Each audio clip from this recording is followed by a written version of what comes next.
I stood on my son's front porch on Christmas Day, holding a suitcase in one hand and a bag of carefully wrapped gifts in the other. Snow clung to my boots. My heart was pounding, but I smiled. I had dressed in my best an emerald green dress that complemented my silver hair. I imagined laughter, warm hugs, the smell of turkey and cinnamon. Instead, the door opened and Mark looked at me like I was a stranger. "Sorry, I think you have the wrong house," he said. For a second, I stood there frozen, thinking he was joking, but there was no flicker of warmth in his eyes, no hint of recognition in his voice, just cold dismissal. "Mark, it's me. It's Mom." He didn't flinch. "I think you've got the wrong address. There's no Mark here." Then he closed the door. I didn't cry. Not right away. I walked back down the snow-lined path, heels sinking into ice, the gifts rustling softly in my bag. My body moved on instinct, but my heart felt like it had been ripped from my chest. It wasn't just a misunderstanding. It wasn't just a bad day. It was rejection, pure and deliberate. That moment didn't come from nowhere.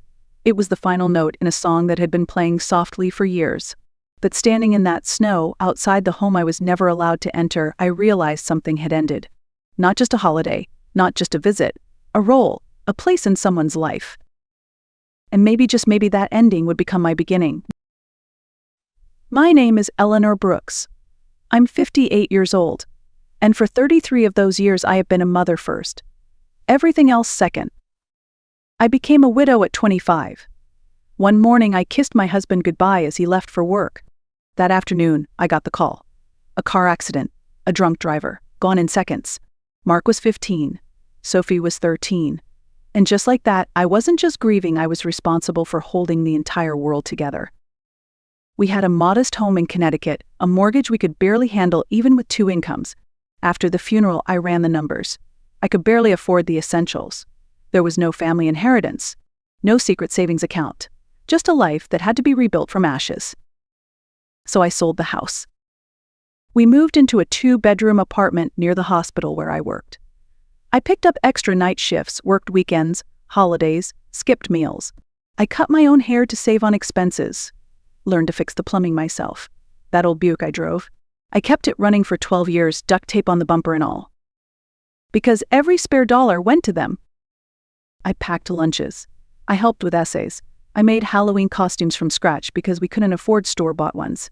When Sophie wanted to join the school orchestra, I bought her a used violin on layaway. When Mark applied to New, I took on a 3rd shift just to cover the deposit. They got what they needed, and then some. Mark graduated with honors, got a job at a financial firm in Boston, married his college sweetheart Elaine. Sophie went to UConn, then moved to Chicago for a job in marketing. They built lives I was proud of. I still am, in a way. But the calls stopped coming. Birthdays turned into quick texts. Visits grew fewer and further between. I kept telling myself it was fine. They were busy. They had lives. Isn't that what I worked so hard for? Diane, my sister, used to shake her head. They could at least call, she'd say. You did everything for them. But I brushed it off. They'll come around. I'm sure they will. And I kept giving. Even after they had jobs and homes of their own, I kept sending checks. $1,000 each month. Quiet support. Mark needed help with the new mortgage. Sophie had daycare costs. Then she called one day in tears her husband's commission had fallen through. I sent more. They thanked me, sure, but not with phone calls or visits, just with texts. Got it, thanks. Not a word about how I was, not a question about my day or my health, just transactions. And still, I told myself it was okay. Because that's what mothers do, right? We sacrifice, we stay quiet, we put everyone else first. Until something breaks. Looking back, the break didn't happen all at once. It wasn't that one moment on the porch. It was every missed call, every ignored birthday, every time I sent money I couldn't afford without even a thank you. It was years in the making. But the snap, what truly shifted the ground beneath me, was realizing that I wasn't even missed. Not really. I was needed, yes, but only for what I could give, not for who I was. And as painful as that truth was, it also planted a seed. A question. What if I chose myself just once? There's a quiet kind of loneliness that creeps in when you're technically not alone. When your phone still lights up but only when they need something. When holidays pass and your mailbox stays empty. So when you sit at the table with 2 place settings instead of 3, and realize no one is coming. It didn't start with that Christmas rejection. The truth is, I had been fading from their lives long before that day. There were birthdays missed, not just mine, but theirs. I remembered every one. Sent cards, gifts, even handwritten letters sometimes. In return, I got a text, often late, sometimes not at all. When I mentioned visiting, there was always a reason it wasn't a good time. Mark had client meetings. Sophie had a deadline, the kids had soccer. The house was a mess. Next month, maybe? They stopped calling me Mom in their messages. It was just hey or need help with. There's something in the way your name disappears from your child's mouth that feels like an erasure. Once, Sophie called because she couldn't figure out a health insurance form. I walked her through it, line by line, for nearly an hour. She hung up without saying thank you. Just, okay, got it, and the line went dead. Another time, Mark asked me to Venmo him $500 for Noah's dental work. He sent me a picture of the bill. I didn't even get a follow-up message after I sent the money. Still, I made excuses for them. They were busy, young parents, working professionals. I didn't want to be the clingy mom. I prided myself on being understanding, supportive, the cool mom who didn't make demands. But deep down it hurt, and the more I ignored it, the heavier it got. I started to realize that I was only visible when I had something to offer, a check, advice, a quick favor. But my presence, my company, my voice? That wasn't part of the deal anymore. I kept thinking of something my own mother used to say. The people who only come around when they need something will vanish the moment you have nothing left to give. I just never thought that would apply to my own children. This past December, I made a decision. I was going to spend Christmas with my grandchildren. I had only seen Emma and Noah a few times since they were born too far, too busy, too much going on, as Mark would always say. But this year, I didn't want to be a voice on the phone or a signature at the bottom of a check. I wanted to sit with them on the floor while they unwrapped gifts. I wanted to bake cookies with them, read them bedtime stories. I wanted to be their grandmother, not just a name they vaguely recognized. So I picked up the phone and called Mark. He answered on the third ring, his voice distracted, papers rustling in the background. Mom, what's up? Hi, sweetheart. I won't keep you. I just wanted to ask, would it be okay if I came for Christmas this year? I'd really love to see the kids open their presents. There was a pause. I could hear a door close, the office noise fading. Then he spoke again, his tone lower. Christmas, I don't know, Mom. Elaine's parents are coming, and we don't have a lot of space. I can stay at a hotel, I said quickly. I wouldn't be in the way. Another pause. Let me talk to Elaine and get back to you. He didn't. A week passed. I called again. It went to voicemail. I left a careful message. Mark, it's Mom. Just checking in about Christmas. I found a hotel nearby, very reasonable. Let me know. 3 days later, I got a text. Just a text. Christmas is fine. Dinner at 3. No hotel needed. You can have the guest room. That was it. No, can't wait to see you. No, the kids will be so excited. Still, my heart leapt. I booked my flight immediately. I spent hours wrapping presents. I even splurged on a new dress, emerald green, modest neckline, soft fabric that made me feel beautiful. I hadn't bought anything for myself in years. I told myself this year would be different. This year I would be part of the celebration. This year I would belong. I arrived in Boston on Christmas Eve, just after 2 in the afternoon. The flight had been bumpy, but my spirits were high. I sat in the taxi with my gifts nestled beside me, my suitcase in the trunk, and a nervous hope fluttering in my chest. Mark's neighborhood was picture-perfect, snow-dusted lawns, neatly trimmed hedges, twinkling lights in every window. I felt a quiet pride. My son had done well. I pulled my coat tighter as I approached the front door. I could see silhouettes moving behind the frosted glass. Laughter and music floated from inside. I rang the bell and waited, smoothing my coat and tucking a stray strand of hair behind my ear. Mark opened the door. He looked surprised. Mom, he said flatly, you're early. I smiled. The flight got in ahead of schedule. I just couldn't wait to see everyone. He didn't step aside.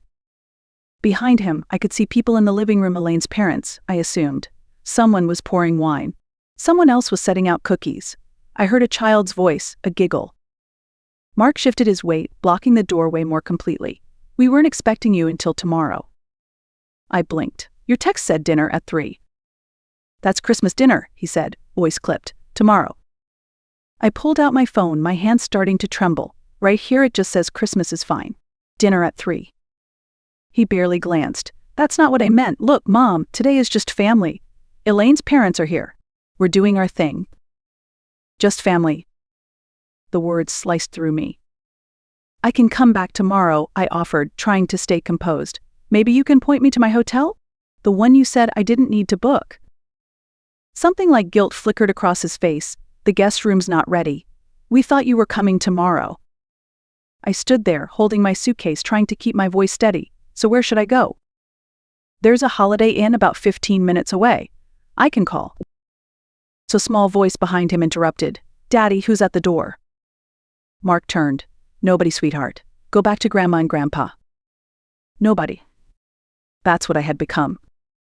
And yet, I managed to whisper, Merry Christmas, Mark. Give the children my love. Then I turned and walked away. I returned the next day, Christmas Day, at precisely 2:45 p.m.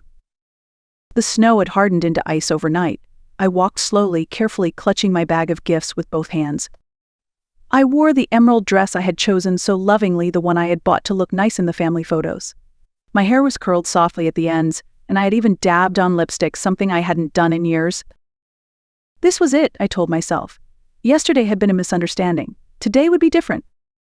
I reached the doorstep and rang the bell. Mark answered. His face was unreadable.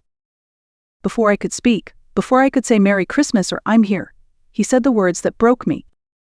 Sorry, I think you have the wrong house. I stared at him. I thought he was joking, waiting for a smile, some hint of apology. But there was nothing. Mark, I said, my voice barely above a whisper. It's me. It's Mom. He didn't move. His eyes didn't soften. There's no Mark here. I looked past him. The living room was decorated beautifully. A glowing tree stood in the corner, surrounded by neatly wrapped gifts. The dining table was set for dinner, the silverware gleaming under the chandelier. Elaine's head was bent toward a platter of food. She didn't even turn around. Then the door closed. I stood there in silence. Frozen. Humiliated. I walked down the steps slowly. My feet felt numb. My hands were shaking. I made it to the sidewalk before my phone buzzed. Mark's name flashed on the screen. I answered. Mom, he said, sounding casual, even amused. Sorry about that. Elaine's parents are super traditional. They don't know about, the financial arrangement. We're just trying to keep things peaceful. Financial arrangement. I repeated, the words foreign in my mouth. Yeah, the monthly support. Look, just go back to your hotel. I'll call you tomorrow. I don't have a hotel, Mark, I said quietly. I came here to spend Christmas with my family. He sighed. Mom, I can't do this right now. Just give us some space, okay? We'll figure it out later. I whispered, what did I do? His voice hardened. She thinks the money she sends every month buys her a seat at the table. He hadn't hung up yet. But I had heard enough. I let the phone fall into the snow. I picked up the phone slowly, my fingers stiff from the cold. The call was still active. I ended it with a quiet tap and stared down at the screen, the words still echoing in my mind. She thinks the money she sends every month buys her a seat at the table. That was it, wasn't it? That was how they saw me, not as a mother, not as a grandmother. Just a source, a bank account, a tool to be hidden when inconvenient, an embarrassment to be explained away. I turned around and began walking toward the main road. My suitcase wheels caught in the slush, dragging behind me like an old wound. At the Holiday Inn, I checked in without a word. The clerk smiled politely. Staying long, ma'am? I nodded. A few nights. That night, I didn't cry. There were no more questions spinning in my head, no more wondering what I had done wrong. For the first time in years, my thoughts weren't tangled in guilt or obligation. I opened my banking app. With calm fingers, I canceled the automatic transfers to both my children. It took less than 60 seconds. I sat on the edge of the hotel bed and stared at the quiet screen. No vibrations. No incoming demands, just silence. And peace. A peace I hadn't known in decades. I slept that night without dreams, without tension in my chest, just stillness. The stillness that comes when a long, painful chapter finally closes. And a new one waits quietly, patiently to begin. The next morning, my phone lit up with missed calls. 25 in total. 15 from Mark, 10 from Sophie. Text messages followed, some panicked, some demanding. Mom, the transfer didn't go through. Is everything okay? Mom, I need that money for Noah's daycare. Please call ASAP. What the hell, Mom? I'm about to be late on my mortgage. Call me now. I stared at the screen as if it belonged to someone else. There were no messages asking if I was all right. No, where are you? No, we're worried about you. Just money. I silenced the phone, placed it face down on the nightstand, and stepped into the shower. As hot water streamed over me, something inside me began to shift. For over 3 decades, I had defined myself by what I gave. I was the mother who always showed up, always paid, always adjusted. But what did I have left? Now, standing alone in a quiet hotel room, I had space to breathe, to think, and maybe to dream. After dressing, I walked to a nearby cafe. I ordered a cappuccino and a breakfast sandwich. Sat by the window and watched the snow melt under the morning sun. Then, I pulled out my tablet. For years, I had dreamed of traveling. I had saved articles about places I'd never gone, bookmarked photos of temples and oceans, read about volunteer programs for retired nurses. But I'd always found reasons to stay. The children might need me. It wasn't safe to go alone. The money could help someone else. Excuses. I opened a travel site. Typed in a destination I had whispered to myself for years. And with one steady click, I booked a one-way ticket to Thailand. Departure, 2 days from now. For the first time in decades, I felt something I almost didn't recognize. Excitement. Later that afternoon, my phone buzzed again. This time, it was Sophie. I hesitated for a moment before answering. Mom, finally, she said, skipping any greeting. What's going on with the transfers? Mark said his didn't go through either. No concern, no warmth, straight to the point. I sipped my cappuccino before replying. I've decided to discontinue the monthly transfers. There was silence on the line, then a gasp of disbelief. You've what? You can't do that. I'm counting on that money for the baby's nursery. I'm sorry to hear that, I said calmly. I suggest you and Daniel adjust your budget accordingly. Her voice sharpened. This is about Mark, isn't it? He told me what happened. It was a misunderstanding. You're being ridiculous. It's not about Mark, I replied. It's about me.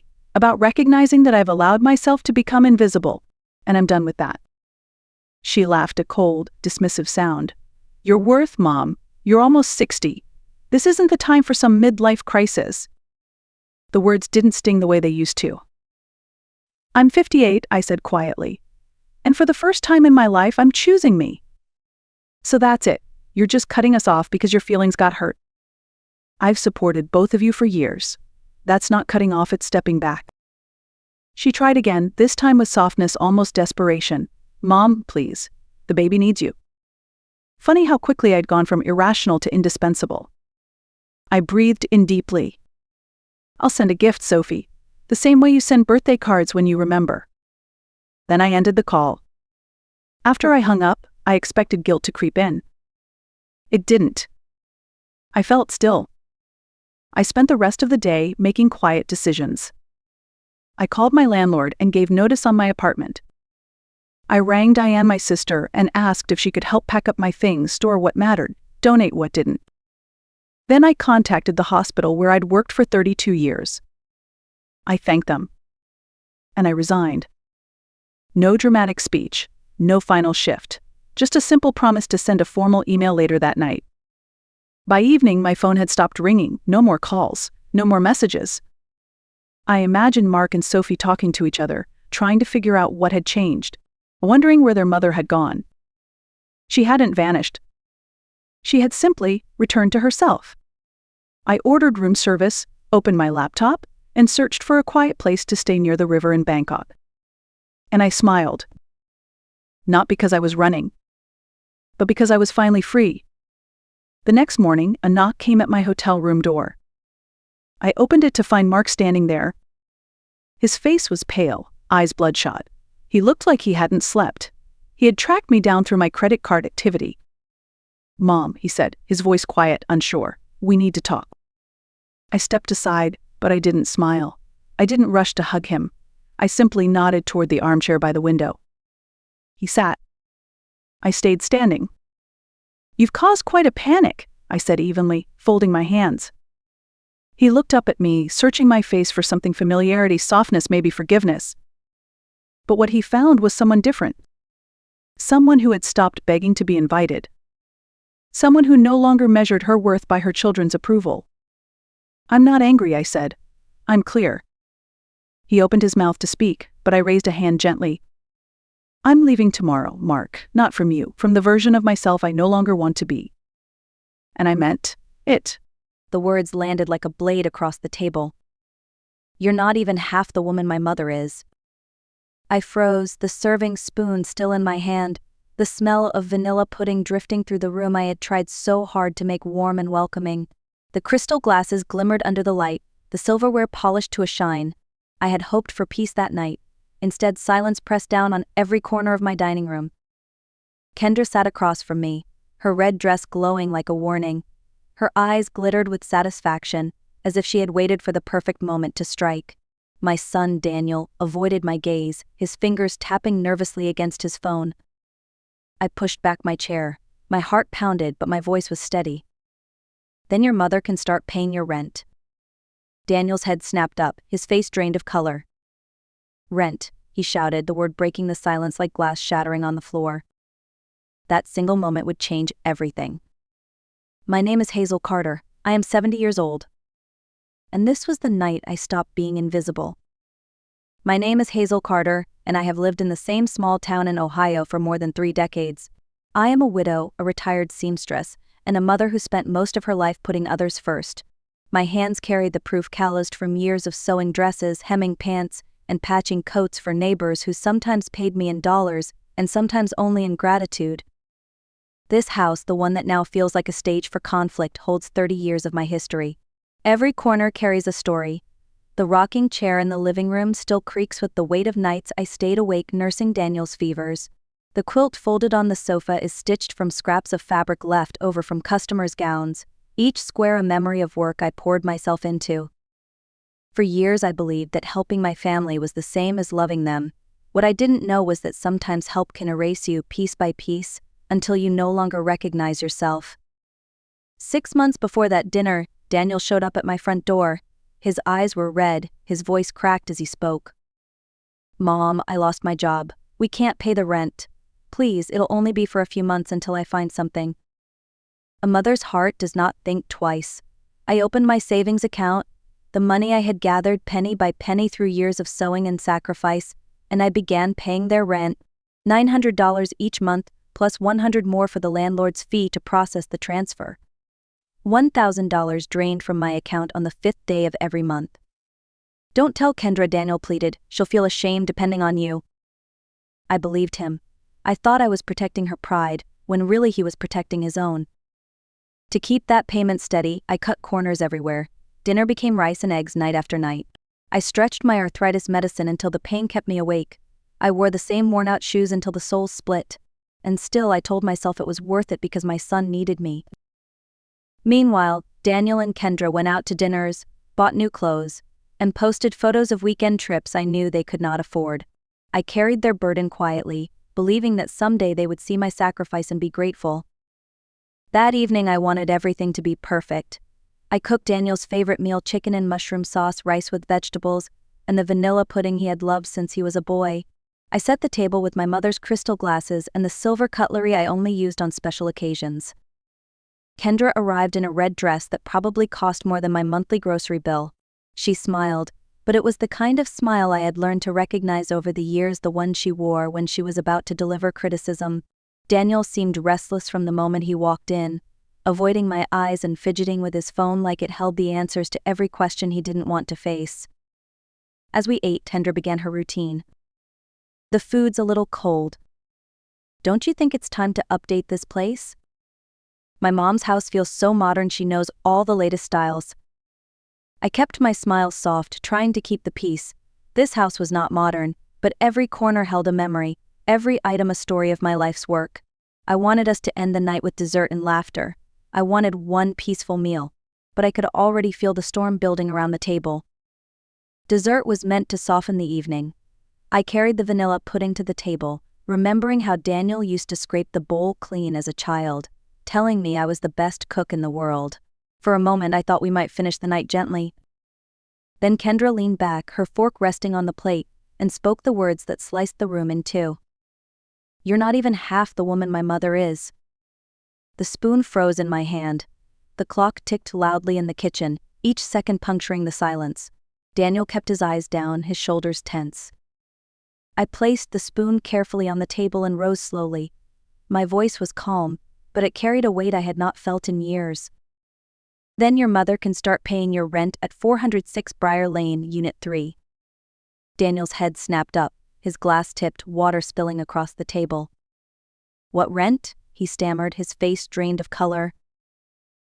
"The rent I've been covering since February," I said evenly.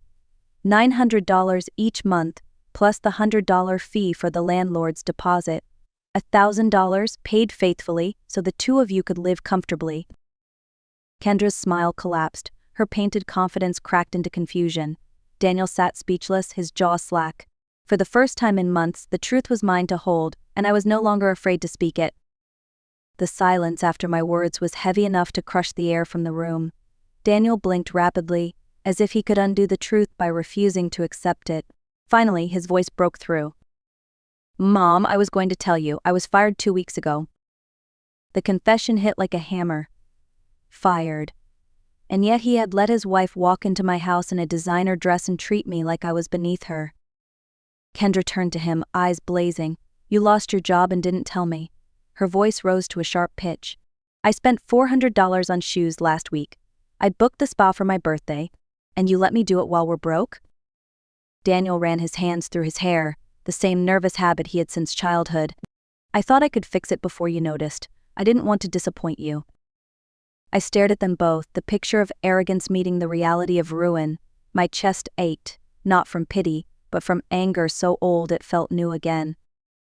"Shoes and spa treatments," I said slowly, "while I sold your father's wedding ring to cover your rent." The room fell silent again. This time it was not confusion that lingered, it was shame. I stood tall, feeling an unfamiliar steadiness rise within me. For years I had bent, softened, compromised, but in that moment I was done bending. "Daniel, Kendra," I said firmly, "your lease is up in 30 days. After that, I will no longer pay a single cent for your apartment." Daniel's mouth fell open. "Mom, you can't do that, we'll have nowhere to go." "You should have thought of that before you lied to me," I replied. My voice was not cruel, it was clear. Kendra slammed her hand against the table. "Mothers don't abandon their children. My mother would never do this to me." I looked her straight in the eyes. "I am not abandoning my son. I am refusing to be used. There is a difference." Daniel's eyes welled with tears. "Please, Mom, just one more chance. I'll get a job. I'll make it right." I shook my head gently. "Promises don't pay rent, Daniel. Actions do. If you want to prove yourself, start now. But I will no longer be the safety net that lets you avoid responsibility." For the first time in years, I felt the weight of their expectations sliding off my shoulders. This wasn't revenge. This was survival. This was me choosing to respect myself. When the door finally closed behind them, the house was quiet in a way I had not heard in years. No sharp words, no nervous tapping, only the hum of the refrigerator and the steady tick of the wall clock. I stood at the sink, rinsing dishes beneath warm water, watching the soap bubbles swirl and pop. My hands trembled, not from weakness, but from the release of everything I had carried alone. That night, I sat in my rocking chair, the one that had seen me through nights of fevers and storms, and listened to the creak of the wood. For the first time in months, I did not feel dread pressing on my chest. When sleep came, it was deep and uninterrupted. I dreamed of nothing and everything at once: freedom, peace, and the strange calm of knowing a line had been drawn. By morning, the sunlight spilled across the dining table where the fight had taken place. It was the same room, the same furniture, the same walls, yet it felt different, lighter, as if the house itself had taken a breath. 2 days later, the phone rang just after sunset.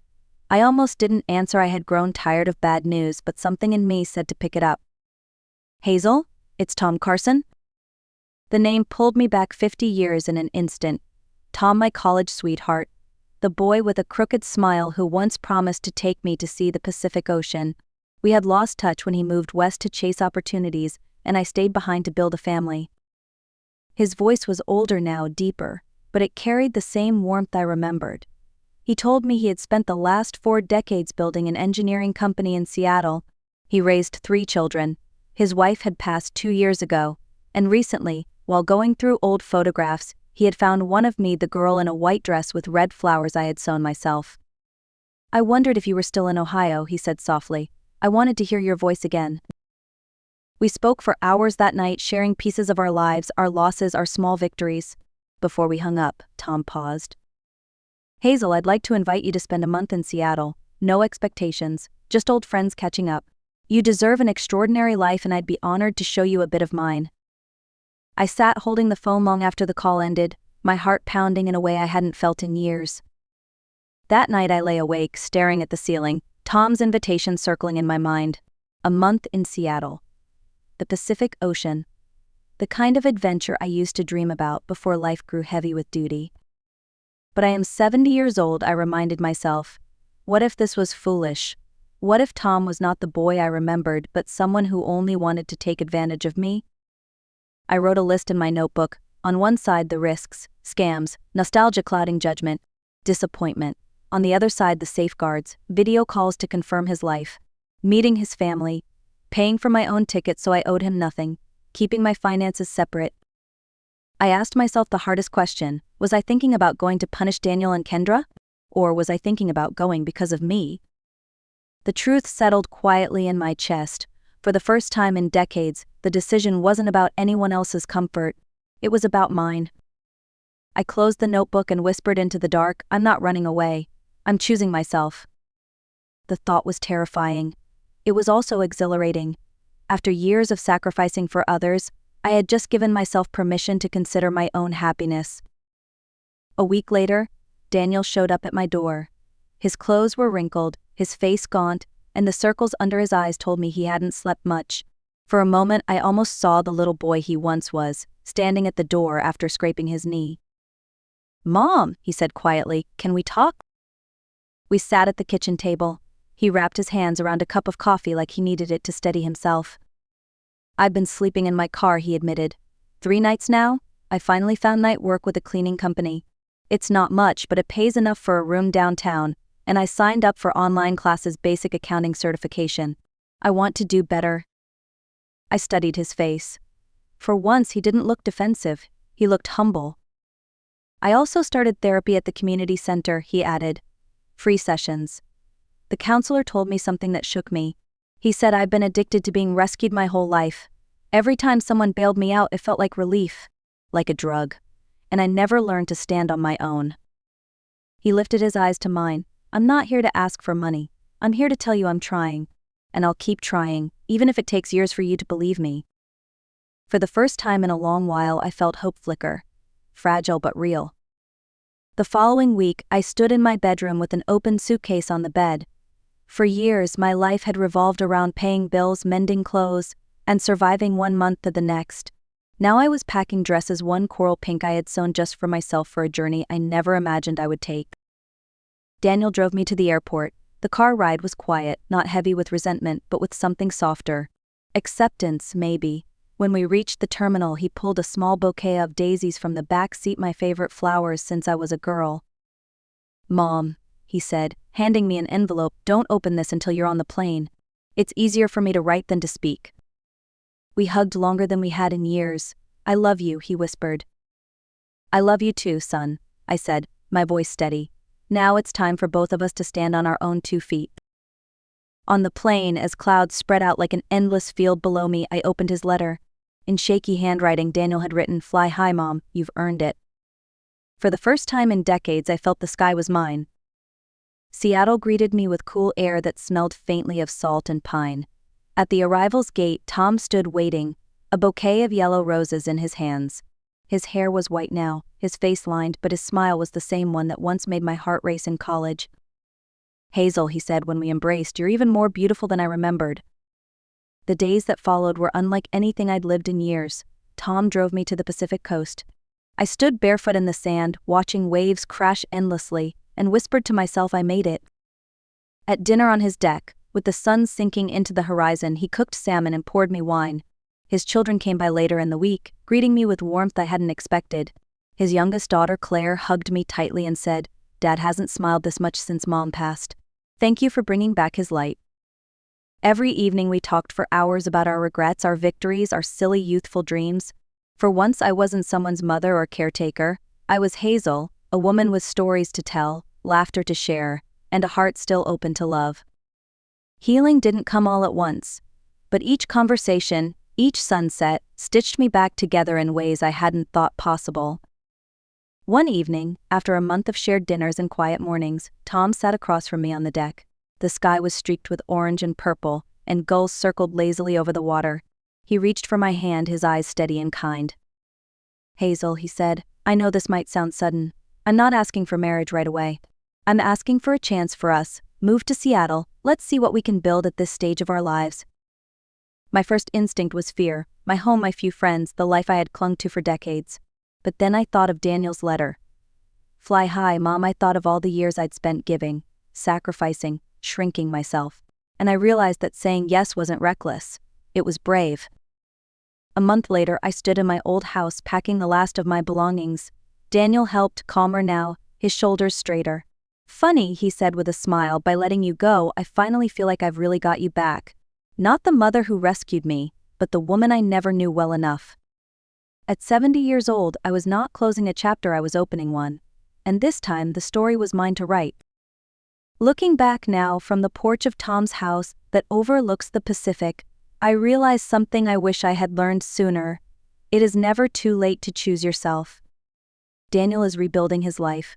He works steadily, pays his bills, and even started dating a woman who encourages him instead of enabling him. He still calls me every week, but not to ask for help, to share his progress. And for the first time in years, I feel proud of the man he is becoming. As for Kendra, she married a man older than herself who could fund the lifestyle she craved. I no longer feel bitterness when I think of her. Some people never change, and that's their journey, not mine. What I carry with me is this lesson: unconditional love is powerful, but without boundaries, it becomes a trap. Being a mother doesn't mean becoming invisible. It means raising children to stand, even if it means watching them stumble first. To anyone listening, maybe you've sacrificed too much. Maybe you've been told you're less than you are. Hear me, you are not too old, too late, or too small to start again. I was 70 when I boarded that plane. 70 when I opened my heart to joy. 70 when I learned that happiness is not a gift others give us, it's a choice we must finally give ourselves. And if I could do it, so can you. The scent of cinnamon and baked apples filled my kitchen as I pulled a golden pie from the oven. It was my son's favorite, the one I made every year without fail. But before I could set it on the counter, my phone chimed with a new notification. Without thinking, I tapped it. That is when my entire world shifted in the space of 20 seconds. A voice message played automatically. Evan's voice. My son's voice. Harsh, tired, filled with irritation I had not heard before. "I can't stand this useless old hag anymore. Once she finally takes her last nap, Lena and I will be celebrating in Paris with all that money." The pie nearly slipped from my hands. My own son, talking about me, talking about my death like it was overdue rent. I stood frozen, my heart pounding in my ears, listening again and again just to make sure I had not misheard. But it was clear. He meant me. He sent the message to me by mistake. For 30 years of marriage, Harold and I built a home filled with trust. I thought I had carried that into widowhood. But in that moment, with the pie cooling on the counter and betrayal burning in my chest, I knew Harold's quiet warnings had been right all along. My name is Joanna Whitaker. I am 64 years old, a retired school registrar, and I live alone in the same house where my husband Harold and I raised our children. For the most part, I have lived a steady and peaceful life. Harold planted roses every spring along the back fence, and I still keep them trimmed just the way he liked.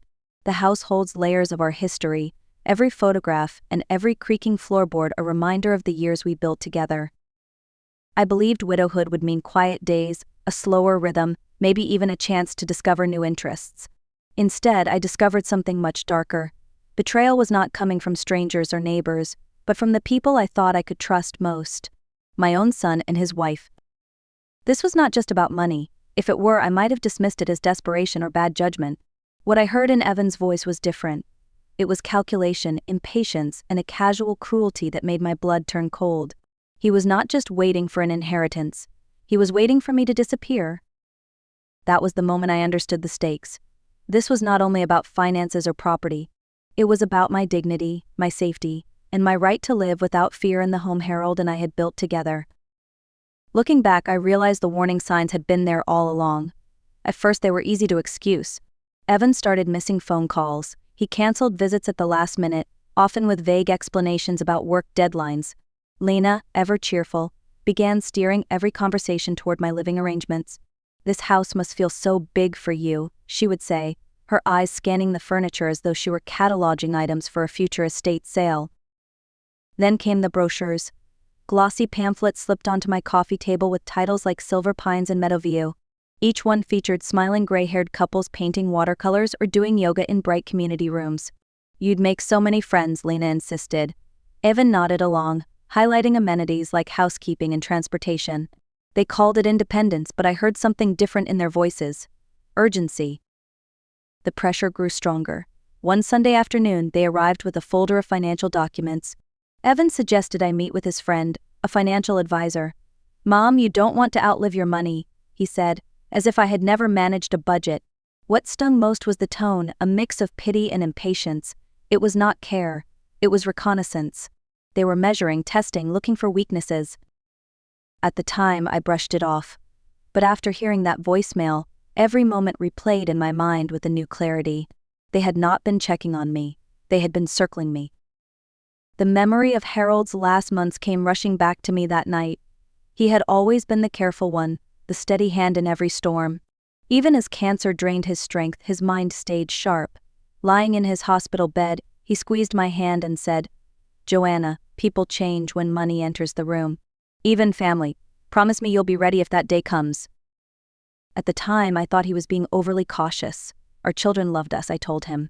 They would never treat me as anything but their mother. But Harold's eyes carried a weight I could not ignore. He had worked too many years, seen too many families torn apart over inheritances and property. So he set things in motion, meetings with his trusted friend, attorney Victor Hale, folders with sealed envelopes marked only for me, instructions that sounded unnecessary back then, almost paranoid. I promised Harold I would honor them if the need arose.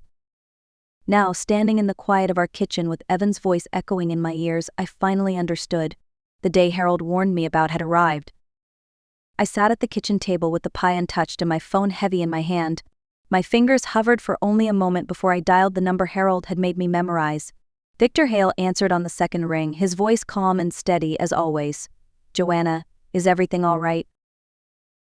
"Victor," I said, my voice firmer than I expected, "do you remember the contingency plan Harold asked you to prepare?"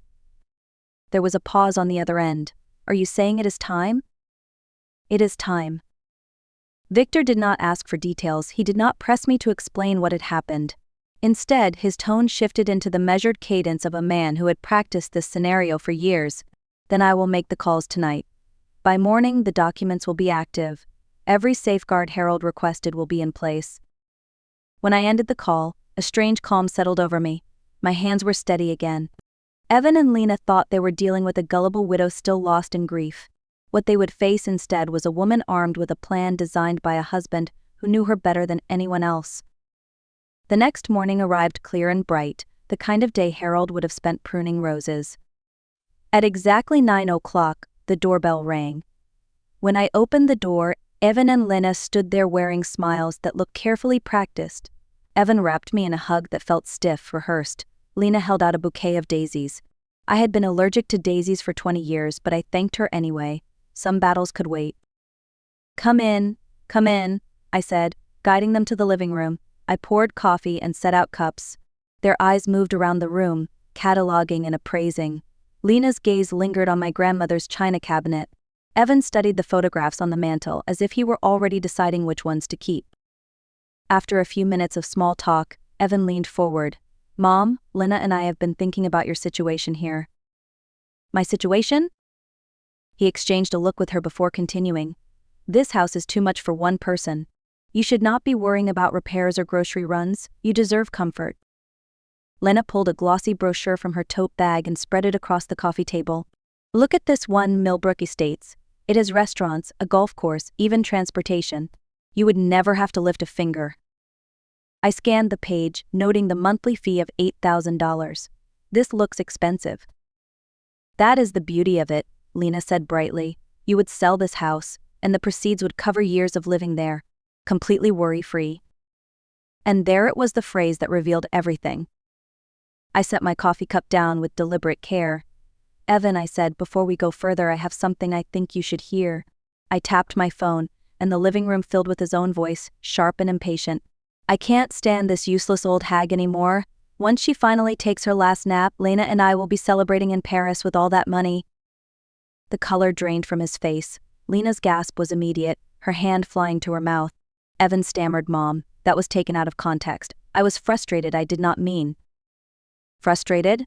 I repeated, my tone even. You were speaking about my death as if it were overdue? Lena's voice trembled. Margaret, it was a private conversation.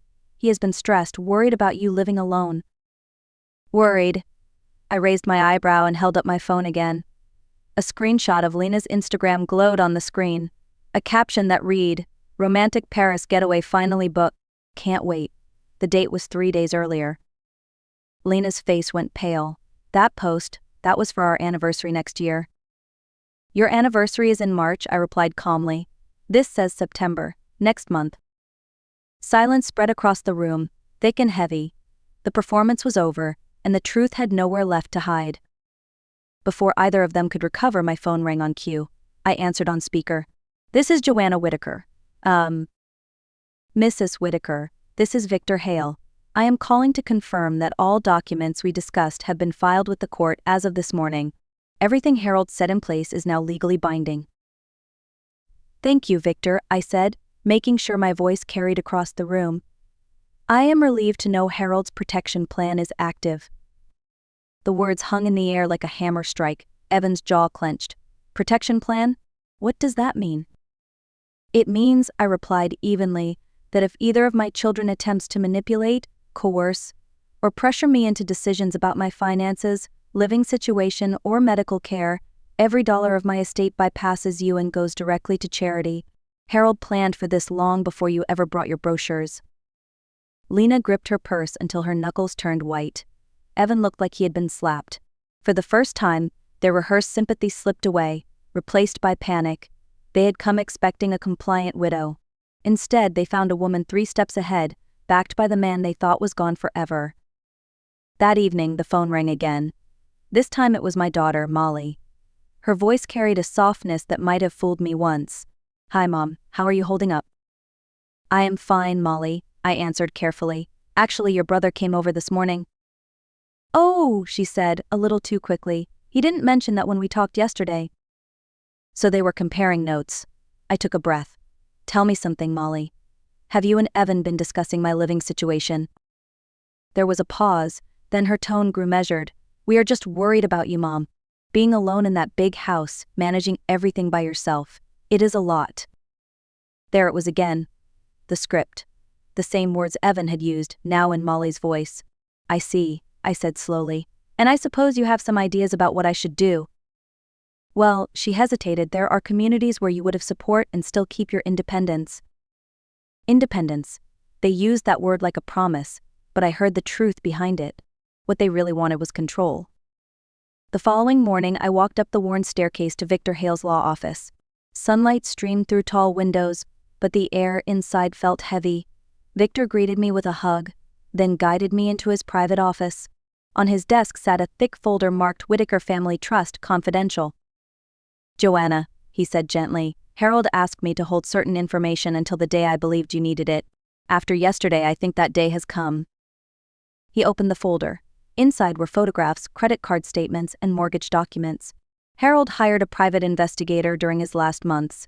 He was worried about Evan's spending and Molly's sense of entitlement. These records confirm his instincts. Evan and Lena are drowning in debt over $200,000. They have refinanced their home twice and borrowed against his retirement. Molly and Ryan are not much better. They are carrying $150,000 in loans, trying to maintain a lifestyle beyond their means. I stared at the numbers, my stomach tightening. Victor placed another document in front of me. My breath caught. A life insurance policy recently filed, $2 million. Beneficiary Evan Whitaker, a clause doubling the payout in case of accidental death. The room tilted. He took out a policy on me? Victor's expression was grim. Molly was present when he applied. Harold suspected this might happen. That is why he left you more than protection. He left you resources your children never knew existed. 2 days later, I agreed to meet everyone at Victor's office. The conference room smelled faintly of polished wood and old books. Evan and Lena sat on one side of the long table, Molly and Ryan on the other. Their eyes darted between Victor and me, searching for clues. Victor opened the first folder and slid it across the table.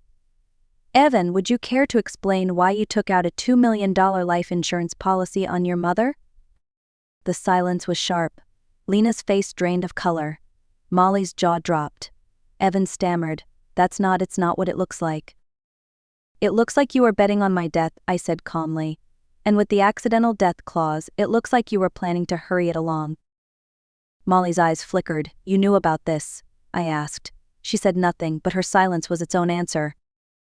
Victor placed another folder on the table. Inside were account summaries Harold had built in secret. Your father ensured your mother would never be dependent on anyone. Joanna controls more than $3 million in assets you did not know about. Ryan leaned forward. Then what happens to it? Nothing happens to it, I said, my voice steady. It remains mine to use however I see fit. Evan's face twisted. We are your children. We have rights. You have exactly what you earned, I replied. And after everything I've heard and seen, that amounts to nothing. Lena stood abruptly, her chair scraping the floor. This is insane. No, I said, rising to my feet. This is clarity. For the next 5 years, if any of you contact me about money, inheritance, or my living situation, everything goes to charity. If love is real, it can wait. If not, then I finally know where I stand. The room fell into a silence thicker than stone. For the first time in months, I felt taller than my grief. Weeks passed, and the silence in my house no longer felt like emptiness. It felt like peace. For the first time since Harold's passing, I began to build a life that belonged to me alone. I enrolled in an Italian cooking class at the community center and laughed as I fumbled through my first attempt at handmade pasta. I booked a long postponed trip to Ireland, a dream Harold and I once shared. I volunteered twice a week at the local animal rescue, where a shy golden retriever named Daisy, ironic, given my allergy, learned to trust again beside me. The phone stayed quiet. No check-ins laced with hidden agendas. No casual questions about my investments. No thinly veiled pressure to leave my home. I slept through the night without waking to worry about what scheme might appear next. Each morning, I brewed coffee and stepped into Harold's rose garden. The blooms were steady, patient, and unbothered by human greed. Standing there, I realized something simple but powerful. Survival was no longer my goal. Living fully, joyfully, on my own terms, that was the new beginning. Just when I began to believe the storm had passed, Caleb Morton, the investigator Harold had hired, called me with a voice edged in warning. Mrs. Whitaker, I think you should see something. An hour later, he sat at my kitchen table with his laptop open. On the screen were screenshots of text messages between Evan and Lena, copied from a cloud backup Caleb had been monitoring. The first one froze me. Lena, she's been gone 3 months. Maybe it's time to try a different approach. Evan's reply, I don't think she's coming back from this, but Tom thinks we should wait. Then another message appeared. Lena, what if we were wrong about the insurance? What if there's another way? Evan, the investigator she hired, is probably expensive. Maybe if we make her feel threatened, she'll come back to us for protection. My stomach tightened as Caleb clicked to the final exchange. Evan wrote, if emotional manipulation doesn't work, we might have to get creative. Tom found out about Mom's real net worth, enough to solve everyone's problems permanently. Lena answered, what kind of creative? His reply was simple, chilling. The kind where accidents happen to people who travel alone. I closed the laptop. Their betrayal was no longer a suspicion. It was a plan. Before I could decide my next step, the doorbell rang. Through the window, I saw Molly and Ryan standing on my porch, smiling too brightly. Caleb's hand moved immediately to his phone. "They're here," I whispered. He spoke quickly into the receiver.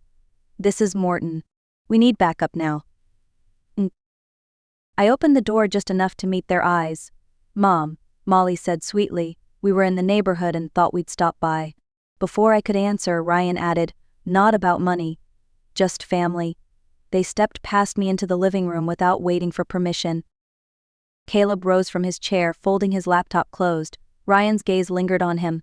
"And who might you be?" Caleb's voice was calm. "A friend." Ryan smirked, but there was tension in his jaw. Molly wandered to the mantel, picking up photos from my cooking class. "You look happy, Mom." "Italy was good for you." My skin prickled. "I haven't been to Italy yet," I said flatly. She covered quickly. "Oh, I meant the cooking class." The mask slipped further when Ryan's tone hardened. "You've been traveling alone. That can be dangerous." His words were not concern. They were warning. Before I could respond, the faint sound of sirens grew louder. Red and blue lights flashed against the window panes. Caleb exhaled slowly, relief crossing his face. "Actually," he said, "Miss Whitaker isn't telling you anything. She's pressing charges."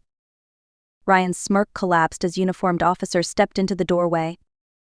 The officers took control quickly, gathering Ryan and Molly's protests into evidence along with Caleb's file.